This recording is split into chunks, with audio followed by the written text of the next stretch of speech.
This is Fearlessly Fertile. Welcome to the Fearlessly Fertile podcast, episode 333, Ending the Shame and Blame Game. Loves, I'm so excited to be here with you this week. And by the time you hear this episode, my family and I will be running around Italy as we begin principal photography in the upcoming Fearlessly Fertile documentary. Yep, I'm adding filmmaker to my repertoire. It's been a long time coming too, because over the past 11 plus years that I've been doing this work, my ladies have been creating incredible results all over the world. This isn't a fluke. It's a freaking phenomenon. And I thought it was high time that we document it. I'm just so delighted and thrilled to be meeting more of my miracle mamas as we hit the road in Italy. We'll be in New York. We'll be in Southern California and running all over the United States, chatting with some of the most incredible miracle mamas that I have had the good fortune to be by their side as they call in miracles. Be on the lookout. Early 2026, the Fearlessly Fertile documentary is coming out, and I'm so thrilled. I wanted to use this time with you really judiciously because we are at the point in the year where, look, you got to get your shit together, mama. It is time. You got to start getting serious about how you're going to use the next few months of the year. It's hard to believe that it's already July. It feels like my team and I were like, the new year just started. Like, how are we already past the midpoint in the year? But it's true. I wanted to give you a simple invitation this week, and that is to end the shame and blame game on your journey. Now, I know that you may be doing some kind of mindset work, or you're meditating, or you're doing these things that feel or maybe even sound like mindset. But here's the thing, you'll never get your mind and body calibrated for fertility success if you're not addressing the dynamic duo of doom on this journey, and that is shame and blame. Here's what I mean by that. The incredible Dr. David Hawkins, who wrote a book titled The Map of Consciousness. If you haven't read it, it's worthy of taking a look at. It's really dense material. And I don't mean dense as in stupid. I mean, it's thick. It's meaty. But this isn't something you're just going to pick up for some light beach reading. This is something that you're going to have to do and commit to. What Dr. Hawkins, who was an MD, he's passed away, but one of the ideas he was talking about is how low vibrational things like shame are. And if you do take a look at the book, you'll see that there's a spectrum of emotional traits that he assigns frequencies to. Shame is actually even less than fear. That's how bad shame is. It's so important for us to take a moment to really look at the role shame and blame are playing on our journey, because they are influencing all of your choices. They're influencing the way that you interpret what happens on your journey, and they will most definitely influence whether or not you keep going. I see women who have claimed that they're doing all these things, and they're not women from my programs, because women in my programs, they go the distance, they have babies. But there are a lot of women out there that we've had conversations with that are just ready to give up on themselves because they are buried under the weight of shame and ultimately blame. I want to help expose these buggers to you so that you can start taking a look and considering the role that they're playing in your journey, because they are toxic.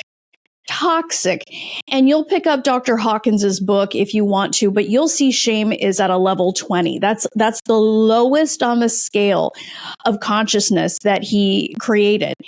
And it's crazy how much shame will derail you from your success on this journey. Let's talk about that a little bit more. Let's really break down what shame is. And then I'm going to give you an exercise to do when it comes to both shame and blame, because they're a wonderful place to start. They're big topics, but they are wonderful places to start whittling away all of this negative energy and the misalignment that you have between your mind and your body, because you need both working together if you want to call in a fertility miracle. So when we talk about shame, it's something that we don't feel great about. It's something that we're embarrassed about. It's something that we hold against ourselves or maybe our family, our body, who we are as a person. It's really a way of saying there's something deeply wrong with me. It's a way of internalizing the idea that there's something wrong with us that we don't want other people to see. Well, that's an epidemic on the fertility journey. So many people are ashamed of themselves for being on this journey. So they'll quietly live this double life. I know I did it for a really long time. When I was a prosecutor, nobody really knew what was going on with me. I was like Batman. I would sort of come in and out of the office mysteriously, having these multiple appointments a week, having my colleagues cover my calendar or make my court appearances for me because I was driving all over creation to see doctors, healers, acupuncturists, like anybody who can help me. It very much gets internalized, especially when you have people in white coats telling you there's something wrong with you. We really start to take that and don't look at it just from a fertility perspective. We start to take a look at these things as if they are statements of our value as human beings. And that is not an exaggeration. I think if you're truly honest with yourself about the way that you look at yourself within the context of this journey, you will see that this is true. That here we are, women who are educated, super successful in our careers. People look to us for leadership, for guidance. We're the one that has their shit together in the family. We're the quote unquote good one. Yet we come into this challenge in our life and it's seemingly so basic biologically that when we struggle with it, we really take it hard and say, oh shit. There is something wrong with me. And we take the fact of being on this journey and we just shroud it in shame, shroud it in shit and shame. We hold this within ourselves and we internalize it, and it just starts to create this rot. Dr. Brene Brown wrote a lot about shame. I'm sure that some of you have looked at her work, but no matter whose work you look at, shame across the board, whether it's other authors, other speakers talking about shame, it all comes back to this idea that there's something wrong with me. There's something that I can't show other people because if I show it to them, it is so bad that I will be rejected in one way or another. Even if you wouldn't necessarily use the word rejected, another way of looking at shame is to be pitiable. And not one of us, no lovably type A control freaky professional woman who's got a bunch of letters after her name wants to be pitied. But that's also how we can sometimes get our wires crossed. And we may not use the word shame, but really what we're avoiding is the judgment of other people, which is AKA shame, right? Pity. We don't want anybody pitying us. We don't want people judging us. So it brings us to a place where we can be really cagey and sensitive about this journey because we don't want people to look at us as if we are broken. And that's something to really understand about yourself. So number one, if we're going to take a look at shame and blame, we're going to take shame first. Where do you feel shame about this journey? So get a piece of paper out, a page in your journal, whatever works for you, but start writing about where exactly do you feel shame or what do you feel ashamed of on this journey? And it might be something that brings up a lot of resistance for some of you because we will be so bold and audacious in our careers that we can't even fathom the idea that we have shame. But deep down, you do. If you're not sharing your journey with an open heart, and not like you necessarily have to with the world, but if you feel resistance and you get tense and you get weird and don't want anyone to find out what you're doing on this journey, you've got some fucking shame. Sorry to be the one to tell you that. And I bet at some level you know that, but you would never put those words together, especially with yourself. I know that back when I was living this journey, if somebody asked me if I was ashamed of it, my natural response would be, no, I'm totally empowered. I don't have shame about shit. But the reality was I totally did. So just show yourself some compassion, some patience, and some understanding when you're really taking a look at the role shame is playing on your journey. What do you feel ashamed of? What are you ashamed about? Where do you feel shame? Like, just ask the question from multiple angles. Where is the shame hiding for you on this journey? Do you feel ashamed for being on it? Do you feel ashamed that other people are getting pregnant easily and you're not? So do you feel left out? Do you feel behind? Do you feel not enough? Do you feel ashamed of your body? A lot of women, including myself at one point in time, we all have this kind of complex relationship with our bodies. And that complexity can only be amplified when we're seemingly not doing something that should be a biological basic. But where is the shame for you? You can't do this wrong. Just start writing down some of the points that you're ashamed of. Are you ashamed that you have to invest in help on this journey? That's another pain point that is just, from where I stand today, it's mind-boggling. But I remember being in that place where, oh, all these other people get to do this for free and I'm having to pay for all this. And I'm not saying that it's right or wrong at this point. My ladies who learn a different way of approaching this journey know exactly what to do with that. But for where you are today, just notice if that happens to be a pain point for you as well, as we triangulate around the subject of shame. So just get some ideas down, because the sooner you come to the reality that you have some shame, the more likely you are to address it. Now, everybody has shame at some level. So the fact that you've identified some shame on your journey, amazing. Consider yourself more informed than you were just a few minutes ago, because we can't change something that we do not have awareness around.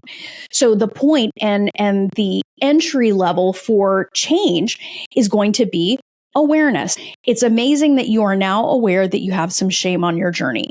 And you don't just know, but for those of you that were asking questions specifically around where the shame is, what do you have shame about? You now have a little bit more precision than just generalized shame. Now you know where the shame is, what you have shame around, and perhaps even the subjects that trigger shame in you. Bravo, well done, gold star. Now let's talk about blame, because now that you understand that you have some shame, its doppelganger, but more externally focused, is blame. So these are so deeply connected because both shame and blame are rooted in an idea of victimhood. Victimhood is super hardcore, low vibrational, just amateur hour shit. But blame is an interesting one, because the way that I'm using blame in our context here is really a projection. Our fear, our doubt, our negativity, we can take and start projecting it on other people because we don't know what to do with it ourselves.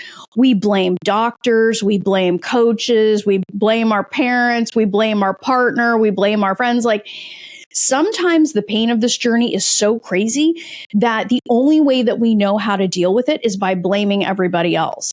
Now, indeed, there is a component in all of this where we will blame ourselves, but that's a topic for another podcast episode, because I could spend hours talking about that. But what we're dealing with here is really some of the easy to grasp concepts so that you can start noticing this within yourself, because again, awareness is the first step to change. My next question for you in this exercise, so we first talked about where you're experiencing shame, got some nuance on that. I want to ask you another question as the second part of this exercise, and it's this: who are you blaming? If you want to take it to the next level, who or what are you blaming? It's really important for you to understand this, because we cannot change our position of victimhood if we don't recognize the fact that we're actually blaming people for our experience on this journey. We're often blaming people for how long it's taking. We blame people for mistakes that are made. And all of those things may have some shred of validity. But the point is when you're in victimhood, you're not really seeing the true cause and effect of the problem. And that's what makes it so incredibly toxic. If you're not awake to your own victimhood, you'll never change it. And it's so much more convenient to be blaming people, pointing fingers, that we never stop to do a self-evaluation of our role in our own pain, our own disappointment, our own fear, doubt, and negativity. And when you stay in that place, you just keep creating that same result over and over again. This is why I see women all the time. Women from all over the world come to us because they want to be a success story. They want to finally get and stay pregnant.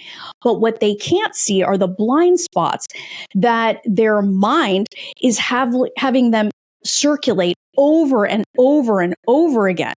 So once you begin to recognize where you have shame and where you are blaming, then you can get a 36,000 foot view of how you can begin to make those changes. So who or what are you blaming? And remember, skip over yourself. You can make a mental note while I'm blaming myself. But the point of this exercise is to dig deeper and look at the external influences that you may be blaming. And I already gave you some examples, but dig around. The point is that you begin to get familiar with these two ideas and how they're playing out on your journey. Because if you are going to have any hope of calibrating your mind and body to success, you have to know where shame and blame are most active. So I hope, ladies, that as you listen to this, you have some aha moments. And remember, the point of this is, again, not to feel shame or blame about what you're finding out. The point is to empower yourself with information that can support you in making different choices, because thoughts, beliefs, and actions lead to results. And if you want a new set of results on this journey, you have to think and take action in a completely different way. And look, I know that you're successful in almost every other aspect of your life, but the fertility journey is a completely different game. It is unlike anything else that you have faced in your life, in your professional life, your educational life, even your relationships. This journey is so deeply personal that it requires you to take a personal and deep inventory at the way that you're approaching it. Because when you do that, you can align your mind and body to help you create insane success that fertility medicine alone cannot. And if you have any doubt about that, we have over 330 episodes of this podcast. So go back, listen to every single one of the Miracle Mamas and the Miracle Papas, and you will see that that's true. So let's come together, mamas, and end the shame and blame game on your fertility journey. And if you want me to teach you how to do that, go to www.frommaybe2baby.com and apply for an interview there. My Fearlessly Fertile Method programs have helped women around the world finally make their mom dreams come true and their results speak for themselves. And look, mama, if you don't have a mindset for success on this journey, you got a gaping hole in your strategy.